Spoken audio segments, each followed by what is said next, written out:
Hey guys, I'm Tom Moulton and I'm here with PomPom Paddock and their signature cauliflower flour mix. What I love about this mix is it's gluten-free and it's got a hidden veggie, the cauliflower.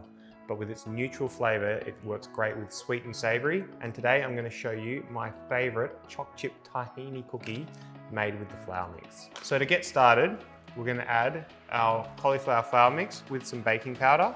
I've got caster sugar and brown sugar, 1 egg and 1 egg yolk, coconut oil, my favorite tahini. Then we're just going to grab a whisk and mix it all up. And just before it all comes together, we've got some choc chips.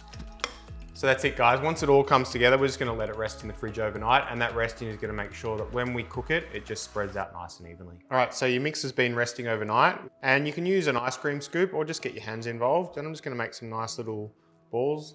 They're down, we're going to cook them for about 8 to 10 minutes, and the longer you cook them, you're just going to get a more crunchy cookie. The less you cook them, you're going to get a softer cookie.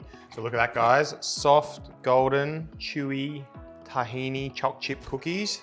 And we're going to do the best thing you can do with them and make chocolate ice cream sandwiches. And all you're going to do is get your favorite ice cream, sandwich it between the cookies, and enjoy it. And that's it guys, PomPom Paddock salted tahini choc chip cookie ice cream sandwiches. It's a mouthful.